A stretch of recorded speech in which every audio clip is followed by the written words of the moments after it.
Hello and welcome to Verbling. I'm Teacher Oakley, and in the next hour we are going to be learning some idioms, specifically idioms which we use to talk about success and failure. Okay, as always, we'll be doing a mixture of discussion and fill-in-the-blank exercises as we go along. Students will take turns filling in the blank, and I will attempt to think of any other idioms which are related, used for the same purpose, or maybe somewhat related. And I urge students to help me out with that. If you can think of other idioms, don't be afraid, don't be shy to share them with me and the rest of the class. Or if you have a question about an idiom, don't be shy. If you want to check if the idiom means something similar or opposite, don't be shy. Go ahead and ask me, and I will attempt to clarify. As always, I urge students to, in addition, share any idioms from your own native languages. That's always very interesting to explore those. So, okay. Welcome to the class, Anna. Hello. Hello, good morning, teacher. How are you? Oh, I'm pretty good, all things considered. How are you today? I'm fine. Thank you for asking. Terrific. Okay, welcome to the class. And Salvatore is with us. Hooray. Hi, Salvatore. Hi, okay. Hi, good morning, teacher. Nice to see you again. Morning. Good to see you as well. Thank okay. you. Without further ado, let's get started. We've got some interesting idioms to discuss today. Okay. So one thing we need to talk about if we're talking about success and failure, of course, is before we get started, I want to discuss ambition with you a little bit. There's a lot of co-locations with ambition, and of course you have ambitions to do something, you have ambitions to succeed, of course. Most young people have a burning ambition. Here's a somewhat idiomatic adjective noun co-location. All right, if you have a burning ambition, obviously, can you imagine if you had a burning ambition to be a pyromaniac? Okay. All right. Sorry. My twisted sense of humor. Okay, they have a strong ambition. They want to achieve their ambition. They want to fulfill their ambition. Their ambition could be thwarted or frustrated. These are common co-locations. His ambitions to be king were thwarted by the overthrow of the prime minister. Okay, something like that. We often talk about achieving your life's ambition, another strong co-location. And another one, many of us have unfulfilled ambitions, things we wanted to do but never did. All right. So ambitions, when we're talking about success and failure, is a very common thing to discuss. Lots of strong co-locations. Okay, let's get to our idioms.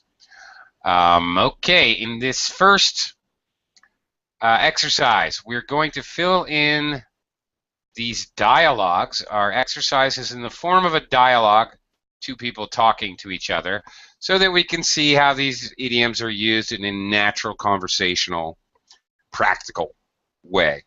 So I'm going to have you guys read these, or I'll help you read them as a dialogue, and go ahead and try to figure out which of these idiomatic phrases in bold italics would best fit in the blank. Before we get started, let me welcome Nader. Hello, Nader. Long time no see. Hello, hello, hello. Good to see you again. Thank you. And okay, I would also like to welcome Christina. Hi there, Christina. Hello, how are you? Good, thanks. How are you? Fine. Terrific. Christina, where are you from? I'm from Madrid, from Spain. Okay, from Spain as well. Okay, well, welcome to the class. Thank All you. right, let's get started. Anna, I'm going to start with you. Okay. Number one. I've always had one blank, and was that to climb Mount Everest. I've always had one burning ambition. There you go. One burning ambition. The T-I-O-N, is an SH sound like ship. Burning ambition. Ambition. Yeah, it doesn't sound like a T at all.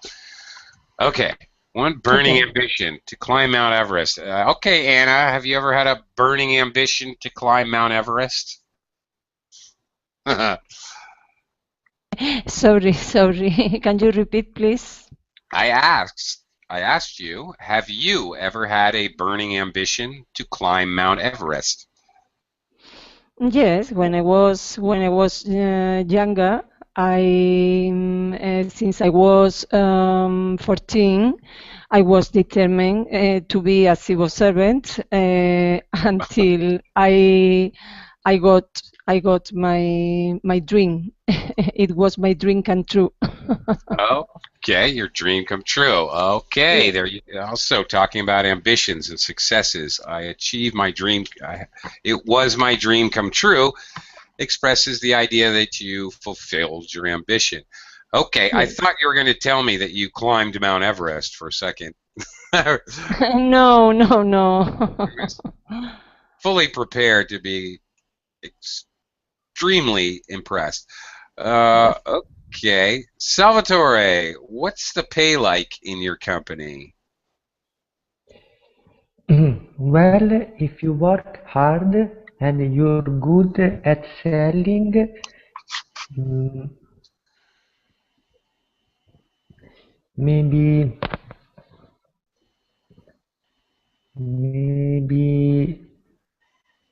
uh, if you work hard and you're good at selling the words, you're oyster. Well, that almost fits. Okay. We say the world's your oyster, meaning you have every opportunity in the world.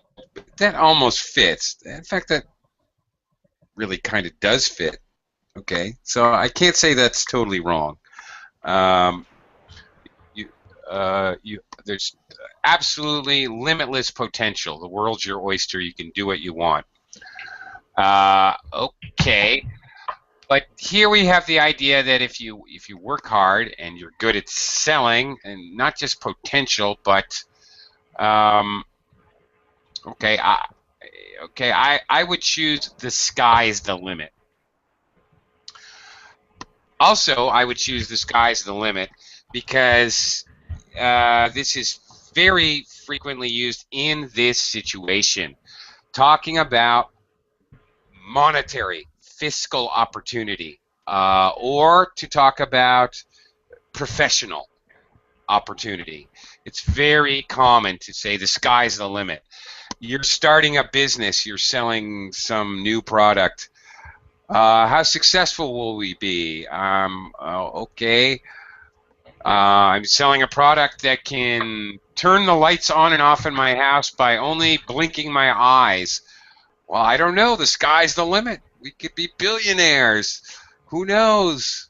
All right. So again, talking about potential.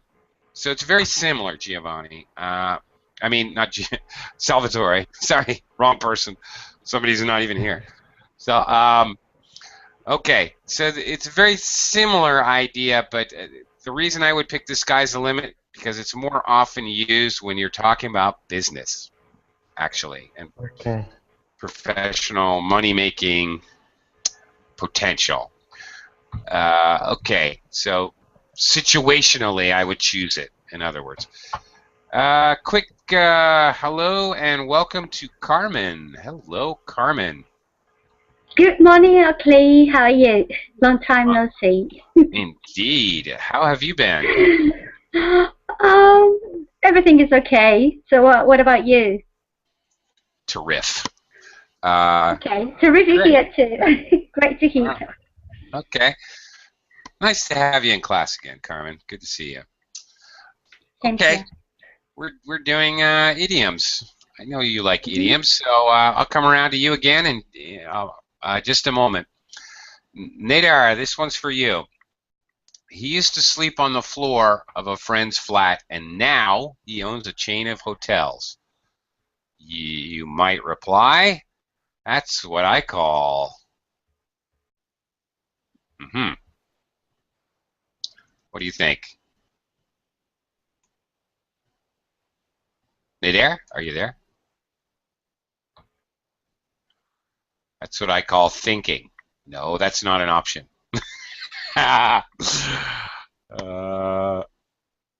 Okay. Okay, he started with nothing.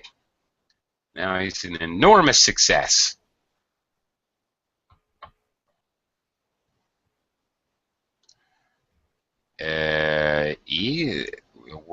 His oyster? No. In fact, that's what I call going up in the world, actually. So he went from extremely poor to extremely rich. Now, okay, there's a little bit of an issue here with the whole British versus American thing. All right, this information we're looking at, this material is British. That's what I call going up in the world, and American would say that's what I call coming up in the world. Instead of, actually this happens in phrasal verbs and other idiomatic phrases. I don't know why, but Brits say going and Americans say coming. Actually, we just did a phrasal verb class a couple hours ago, and we had the same problem. With a phrasal verb, British say go and Americans say come. So he's really come up in the world. We generally use this idiom to talk about someone else. We would never say this about ourselves, or very rarely. I guess if you were an egotist, I've really come up in the world. I guess it's possible.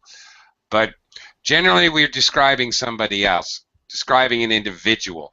We wouldn't use this to describe, say, a company. Oh, I remember Apple used to be a company that worked out of a garage. They've really come up in the world. Everybody would understand what you say, but we generally use this idiom to talk about people. Okay, now Nader pointed out a related idiom to talk about a person from zero to hero. Okay, now this one is interesting. A little difficult to understand. You could use it theoretically in this example. That's what I call going from zero to hero.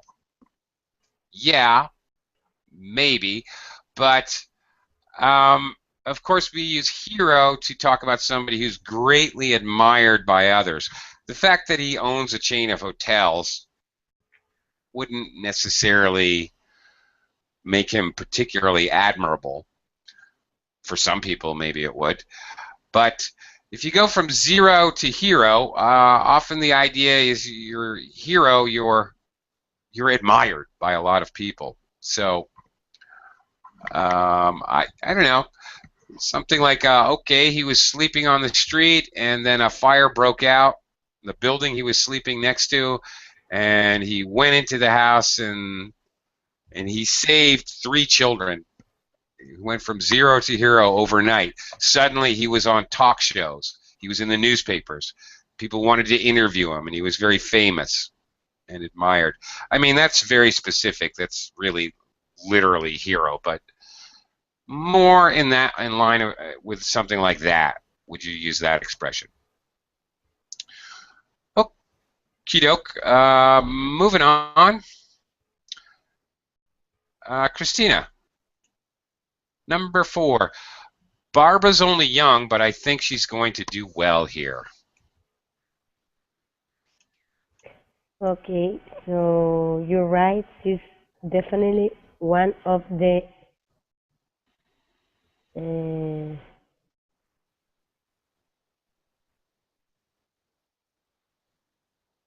mm, the hungry for success. Sorry, again. Um, Hungry for success. yeah. Well, okay. First of all, Christina, a little grammar. She's one of the. Yeah. It has to be a noun, so we can't. Hungry is an adjective.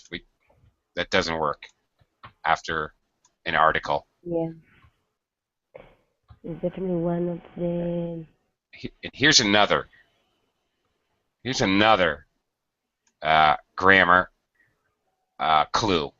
One of the pencils on my desk. One of the cats in my yard. One of the people I know. When we use this phrase, one of the, it has to be a noun. Furthermore, it has to be a plural noun. Okay. So one of the.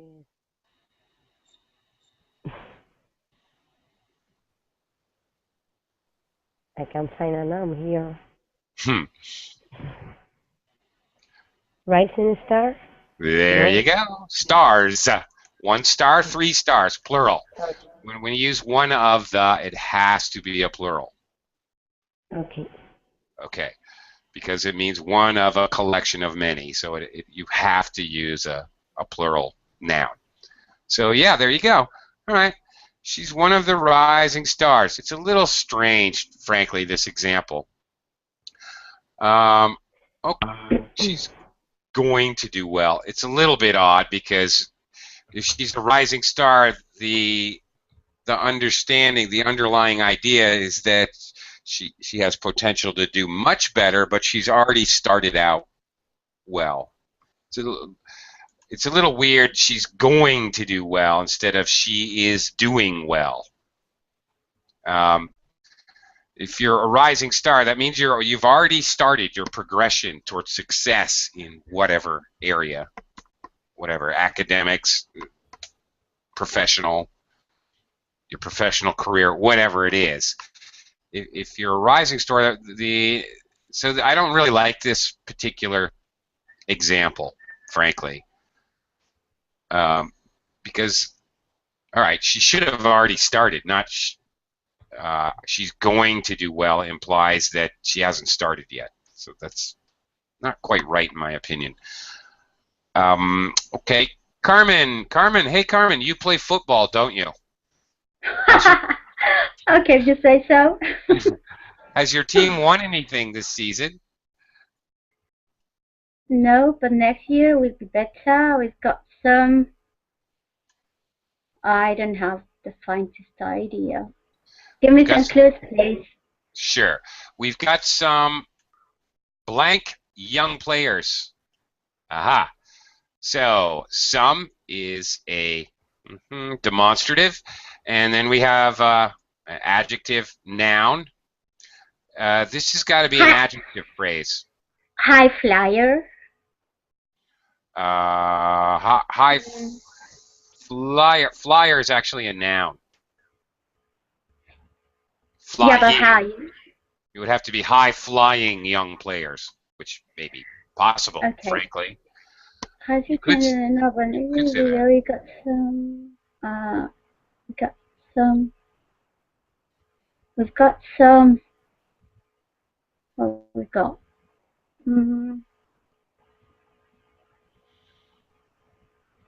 Adjective phrase. But we have we already used rising stars? Yes, we have. And you couldn't do that anyway. Another grammar reason. We've got some rising Hungry. star young players. I'm hungry for success. Yeah, well, I don't know how to find to study. I don't know. Okay. Hungry for success, young players. Actually, that almost fits, and that is an adjective phrase. Except we wouldn't say it that way in English. We've got some. Yeah. Okay. Wait. Yeah. We've got some. All right. Up and coming. Here's an adjective clause. Up and coming. Okay. We got some up and coming young players who are hungry for success. Okay, I get it now. Okay. So there were 2 blanks and I had to fill both blanks. Okay then. That's so right. first one we've got some up and coming. The next one, young players who are hungry for success. Okay, get it. Thank you. That's it. Thank you. All right. So, all right, if you're up and coming, okay, that means you started out successfully. And it looks like, again, another one that has to do with having potential. Looks like you're going to do very well. You're up and coming. An up and coming rock star. Okay, they're not a superstar yet. They've only had one album. Okay, very similar to the idea of a rising star. Okay. They're hungry for success. They're very ambitious, in other words. Okay. Let me welcome John. Hello, John. Welcome to the class. Hi there. Hi, John. Hello.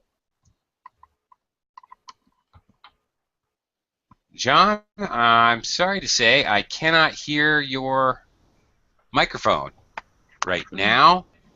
Not sure if you have a settings issue or a problem with your equipment. Yes, or yes. you're just very... I can't hear you. There we go. There we go. I can hear you now. Okay, I can hear you. Hi, John. Hi. Hi. How are you? I'm fine. Terrific. Where are you from, John? I'm from Shanghai. Shanghai. Excellent. Yeah. Okay. Well, welcome to the class.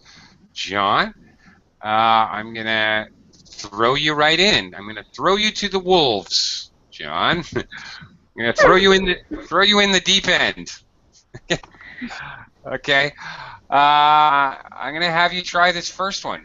I'm going to have you try to fill in this blank. So, John, Brian's going to be difficult to replace. I don't know whether we want someone young with lots of fresh ideas or someone a bit older with lots of experience. Okay, go ahead and read this. Okay. Well, for what it's worth, I don't think we want a young... okay. Something. Okay. I don't think we want a young with lots of fresh ideas. Okay. I don't think we want a young something who leaves in 5 years. Okay. Okay, I have to pick one of these phrases, okay.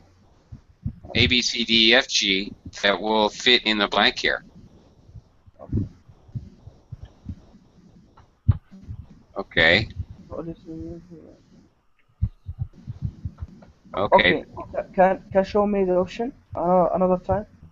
Mm-hmm. Yes, of course.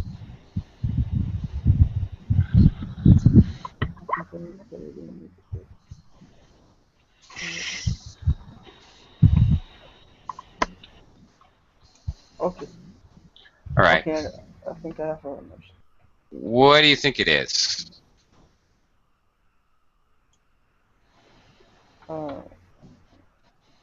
You want to take a guess? I can guess. Mm-hmm. I don't think we want a young.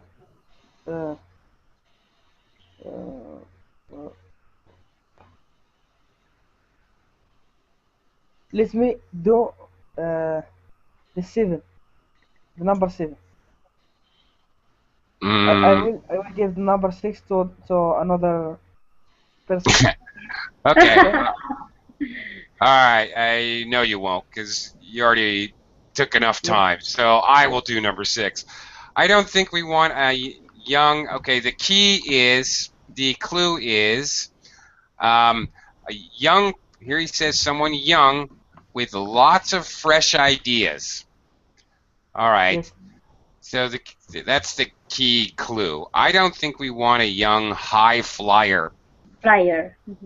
High flyer who leaves in a year's time. We want someone who's going to be around in 5 years. So somebody who's a high flyer has sudden, quick success. Okay, there's a little connotation, a little meaning that they're a high flyer now. Maybe they won't be in the future. That's why it's used in this example. Somebody's a high. If I call someone a high flyer, okay, as opposed to, for example, a rising star or someone up and coming, that means they have a lot of potential. The rising star, up and coming. Someone's a high flyer. They're doing really great right now. Quite possibly because they've had new ideas or they're doing something new. But there's a little bit of a subtle hidden meaning that, see you, Salvatore, thank you. There's a little bit of a hidden meaning that he's up high now, but he may crash and burn later. He may not be so successful at a later time. Okay, so not so much talking about his potential as about the fact he's high now, but that's now. All right. Okay. Let's move on to the next one. Anna, back to you. Anna, what made you choose to do computing at university? Well, once you've got your degree, you can get a job almost anywhere you want. The world's your oyster. There you go. Okay. Wide opportunity. That's it. Exactly. So, all right, the world's your oyster. You can go anywhere in the world. You can make decent money. You can, all right. It opens up, we use this to say something, it opens up a lot of opportunity. Now, let's talk about oysters a minute. Anna, do you like oysters? Not really. To tell the truth, I don't remember if I eat some oyster in my life. I don't know. All right. Well, why do you think in this idiom they mention oysters? The world's your oyster. Because it's a good thing. Is something expensive? Okay, well, it's a good thing. It's something expensive. Could be. Well, here's the explanation, actually, right here. But another aspect of this that may help you remember: pearls, of course, come from oysters as well. Right. Today's oysters are expensive, and few people eat them. Okay. And I am one of them. I love oysters. 100 years ago, they were eaten by everyone. Okay, they were very common. Yes, oyster are very cheap here. Sorry, Jean? Oyster is not expensive here. Here in Shanghai? Yes. Depends where you are. Yeah, absolutely. Okay. I'm an American. In American, they were very expensive. If I wanted to buy one oyster in a restaurant, they were like $2 an oyster. If I want 6, I have to pay $12. They're very expensive. They've been over-harvested off American shores, so they're simply, people like to eat them in America, but the supply is low, the demand is high. That's it. Simple economics.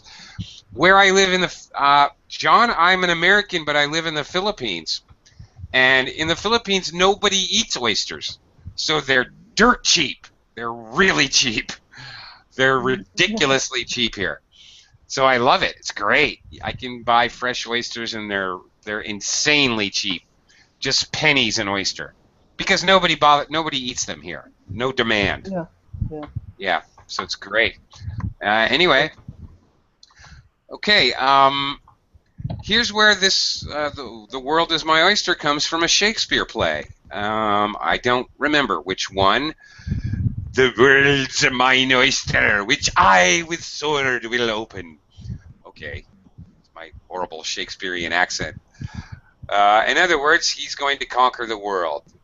The world is his oyster, and he can easily open it and swallow it whole. Okay, anyway, interesting. Entomology, the history of it. Okay. Christina, they're expensive in Europe as well. Do you ever eat oysters, Christina? No, I don't used to it, but it's expensive. I don't know exactly the price. Okay, all right. Just curious. Okay. Nader, do people in the Middle East eat oysters? I'm actually curious about that. Nader, do you eat oysters, or you think so? Okay, obviously you're not a big fan. All right. Okay, anyway, moving on. Moving heaven and earth. Okay, do a little two-step exercise here.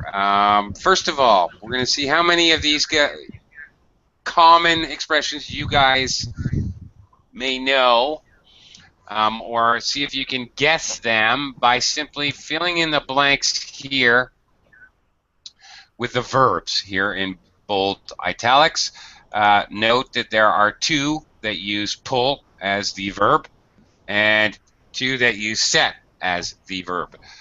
Okay. We'll try to talk about them a little bit, and then we'll use them again in a practical, fill-in-the-blank, conversational way. Let's see how many of these you guys know. Okie doke. You've never eaten them, really. Okay. Nader, first off the bat here. Blank, heaven and earth. Well, okay. What is the verb? Yeah, not too hard. It's already there. Nader, which verb fits blank, heaven and earth? A. Move. Yes, of course. Move heaven and earth. Okay. If you okay, if you're gonna move heaven and earth to achieve your goals, clearly, all right. We use this expression to talk about the effort that someone puts in to become successful. So I'm going to become the CEO of the company if I have to move heaven and earth. We often use it with had to, have to. He had to move heaven and earth to get her to marry him, for example. Okay, he had to make a supreme effort. Okay, next one. Christina, be. What's the verb here? Pull your sock up. Yeah, very good. Pull your socks up.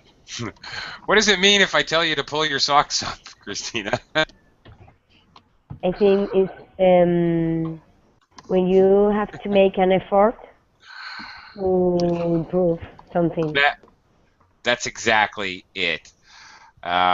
Pull your socks up. You use this situationally to advise somebody. You need to pull your socks up. Okay. Right. Okay.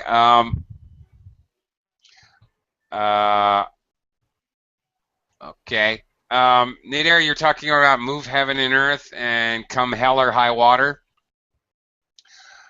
Yeah. They're very similar, actually, Nader, but we often use move heaven and earth to talk about the efforts somebody already did. We frequently situationally use come hell or high water to talk about how determined we are to do something in the future. I'm going I'm going to climb that mountain come hell or high water. All right. I will do something. They're very similar. They describe effort. Okay, and getting back to pulling your socks up. Christina, yeah, you nailed it. That's exactly what you what it means. You might hear an American say much more simply, you need to get a grip. All right? You need to get a grip. You need to put in more effort. This is extremely common, by the way. Get a grip can mean get control of yourself, but it can also be used to mean get control of yourself. You need to improve whatever you're doing. Whatever you're doing badly in sports, you need to get a grip. You need to pull your socks up and concentrate on what you're doing in the workplace, in your marriage. Your wife is walking all over you. You need to pull your socks up and stick up for yourself. Okay? You need to get a grip. Those would be very common. Another one that Americans like to use. You need to. This one may be kind of funny. You need to.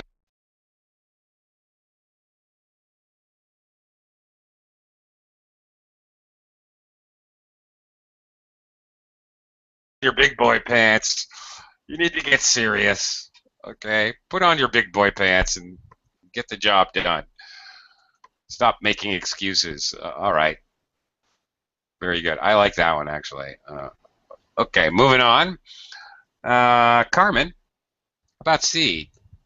What verb works here? Okay, C, herharen. Please stop this. Get close. Say set your heart on, meaning that when you're determined to do something, you're very stern about it, and you fight for it. That's exactly it. And you used an alternative expression as well. You set your mind on something, you set your heart on something. What's the difference? Very little. One, you're saying that you're mentally fixed on doing something. One, to say you're emotionally fixed to do something. But yeah, either one of those can be used. Basically, they can be used in place of one another. Set your heart on something, set your mind on something. I think we have another option.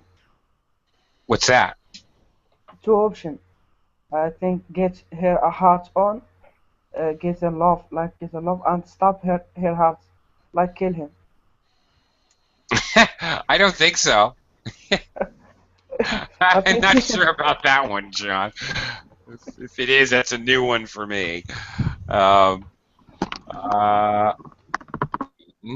sure about that. Yeah, okay. Heart has to do, okay, always has the connotation in English of love or emotion. One or the other. Okay, I don't know what you're talking about. Killing somebody or something. Rip your heart out. I've heard that expression. But that's quite different. Okay. It's literal. Okay, how about D, John, since I'm talking to you? What verb fits with D? Okay. I think stop, no stone, unturned. No. Or leave. There you go. So what's the idea here? If you leave no stone unturned. May stop. You don't get nothing. If you Don't try. If you leave no stone unturned, the idea is you look under every stone. The concept is actually it's used two different ways. If you're searching for something, you leave no stone unturned. Then okay, you looked absolutely everywhere. It could mean you're searching for something. A detective trying to solve a crime may leave no stone unturned. He tried everything to solve the crime. He looked everywhere. It also can mean when you're talking about success that you tried everything, every possible option. He left no stone unturned. He's trying to sell his new product. He left no stone unturned. He went to every possible company who might help him. Okay. He searched everywhere, but he tried everything. Not to be confused with the idea when somebody says in English, have you been living under a rock?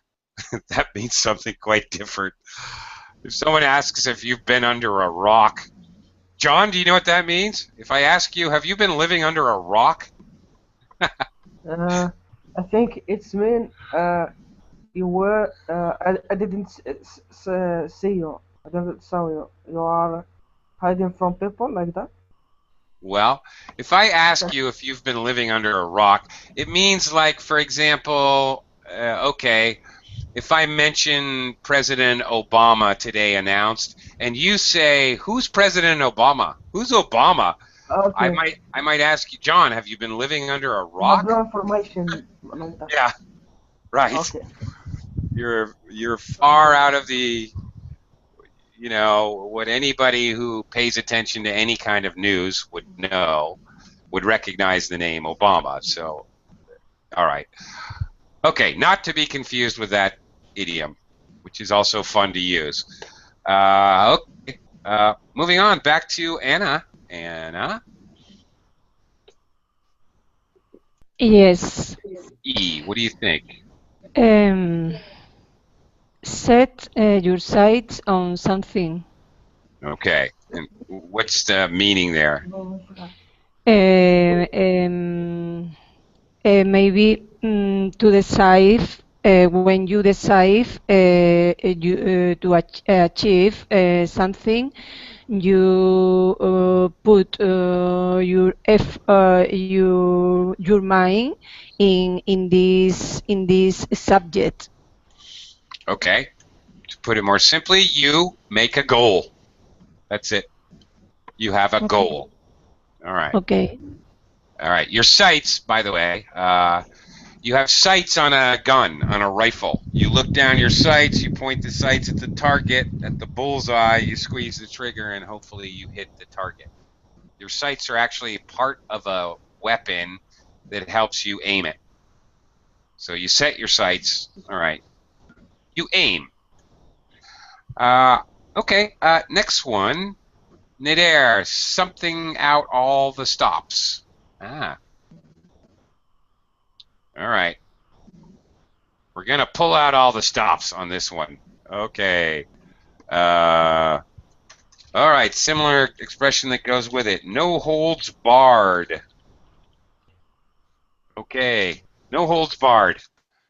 No holds. It should be plural, not hold. No holds barred.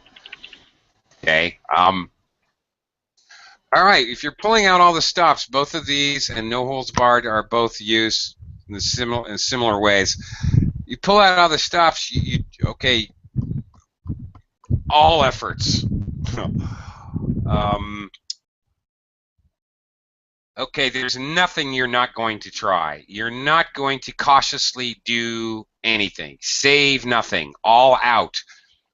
There you go. There's another phrase. We're going all out. If you go all out on something, okay, definitely the same idea. You're saving nothing. You're not reserving anything. You go all out. You throw caution to the wind. My goodness, there's a lot of idioms that deal with this same idea. Okay. Throw caution to the wind. Okay, we're going all out. We're pulling out all the stops. All right. No holds barred refers to wrestling, a wrestling hold, a particular maneuver. If no barred means forbidden. No holds barred, anything goes, everything goes. No caution, no reservation. Okay, so there we go. Lots of idioms to express the idea. There's a lot of idioms in English to express the idea that you're you're not going to be cautious at all and just do something in a crazy manner. Play all your cards. That's a little different, Nidair.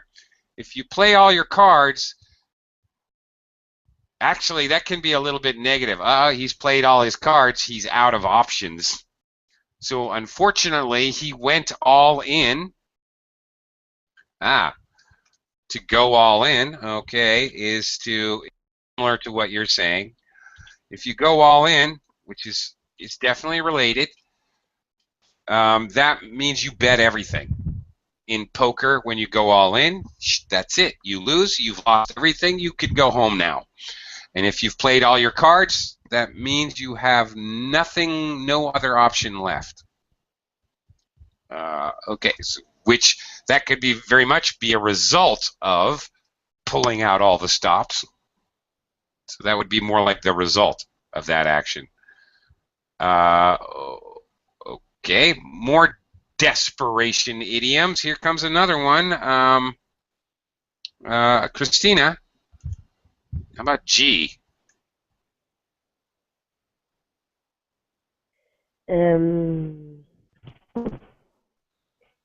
I think it's get up, nothing. No. No, it's not. Stop. Yeah, stop at nothing. So what does it mean if I say I'll stop at nothing to become the president of the world? Okay. So there is nothing that in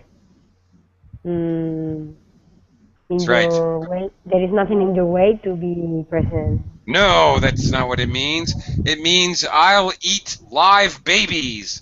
I'll kill bunny rabbits.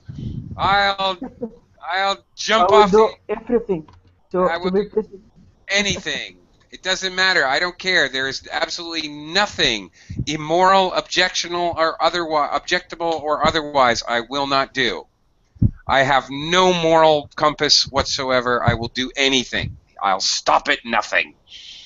Okay. This is a very dangerous thing to say and scary. We say this about the villains in movies. He'll stop at nothing. You see this in dramas like movies and superhero movies and things like that, where you have a super villain who has does crazy things, eats babies, and oh my gosh, horrible. Okay, Carmen. How about H? Last one here. Carmen, are you there?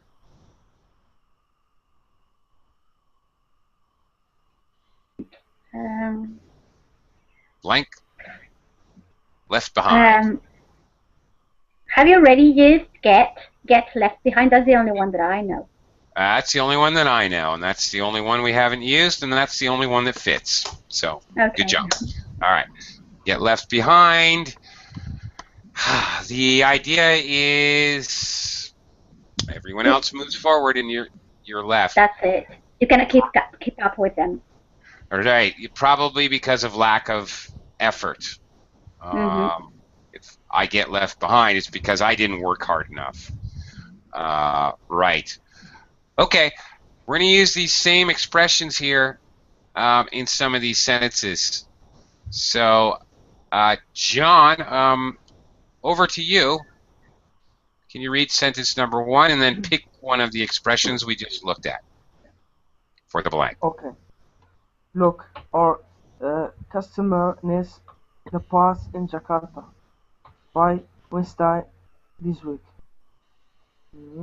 I don't care what it costs. We can't afford to lose him. You have my permission to. Okay. To what I have to do? Yeah. Figure out one of the phrases that we just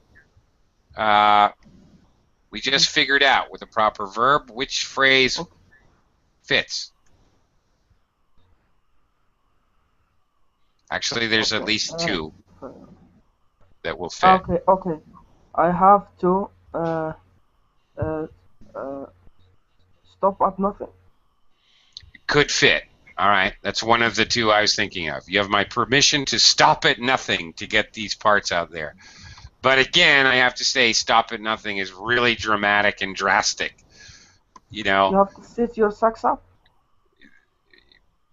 no, no, that would be advice. You need to pull your socks up and get those parts there. You're telling the person you need to work harder. So that's not what he's saying. He's saying you have my permission to. All right, possibly you possibly stop at nothing, but that would mean he's giving him permission to kill the president of Indonesia or whatever. That's pretty severe. Okay. Probably pull out all the stops. Okay. All right.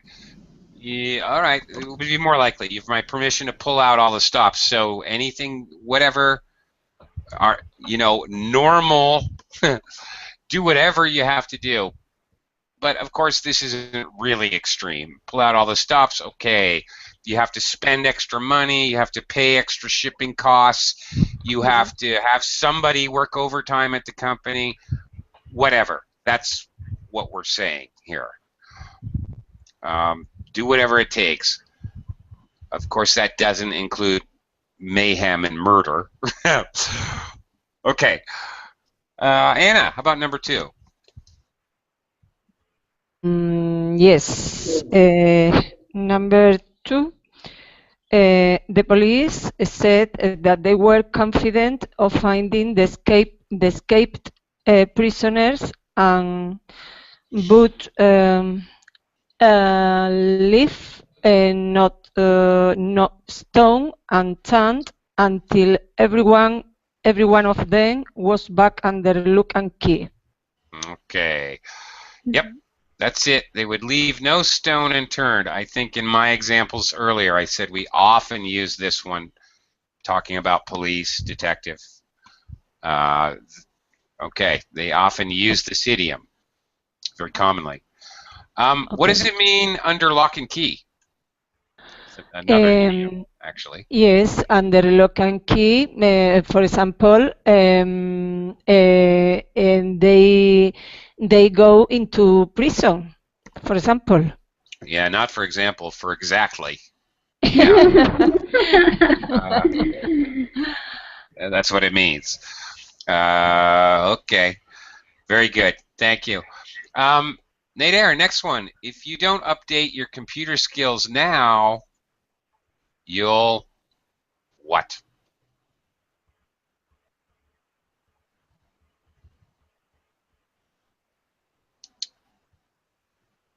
Okay, you'll get left behind.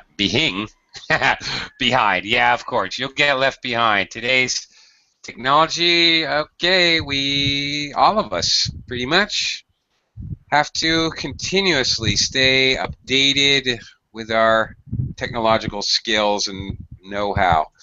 Otherwise, we'll all get left behind. Sad but true. Yeah, you got it. Okay, Christina, number 4. Okay, if you want to be successful, aim for the top.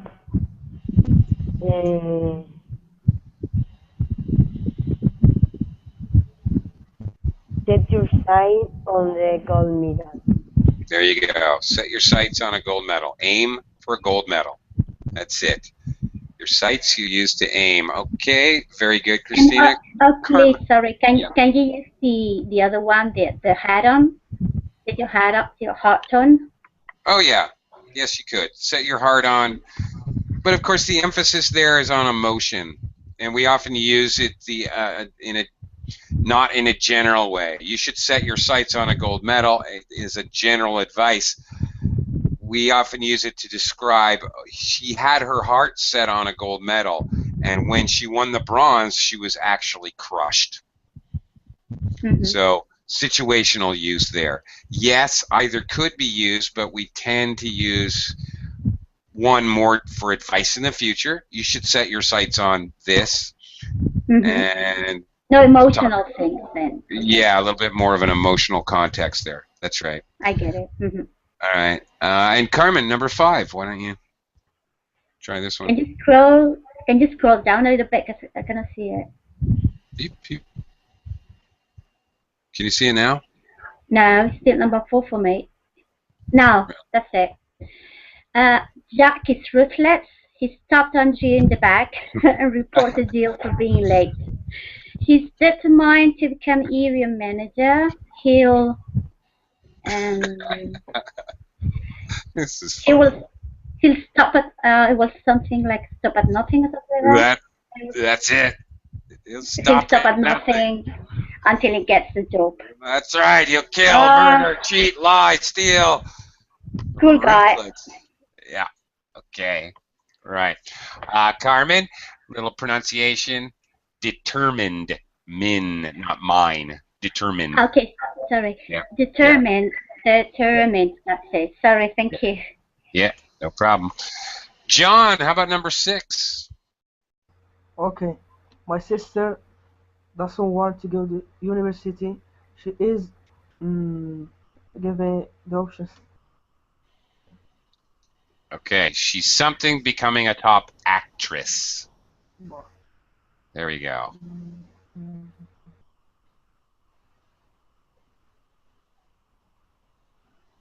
Okay. As nothing. Also, we can say. Mm, Stop No, Okay, I don't think she's going to kill have people to sight? become an actress. aside from something. Set her sights on something. Again, here we go. The same. This is vice versa, that one we saw earlier. Set her heart on. Set her sights on. Something like somebody becoming an actress is something that somebody emotionally really wants to do. So I think that one fits better. She's got her heart set on becoming a top actress. I think that's very good. Okay, and now the last one. Now look, son, if you don't blank, you'll end up in a dead-end job riding a bike when all your friends are in Mercedes, Mercs. Okay, you don't pull your socks up. Again, here we are, giving advice, strong advice. You need to get a grip. You need to pull your socks up. You need to put on your big boy pants. Okay, and I'm going to go ahead and put on my big boy pants and call it a day here, because we are out of time. All right. Thank you very much, everyone. Thank you, Ashley. Thank you. Thank you. Bye-bye. Bye-bye. Have a nice day, all.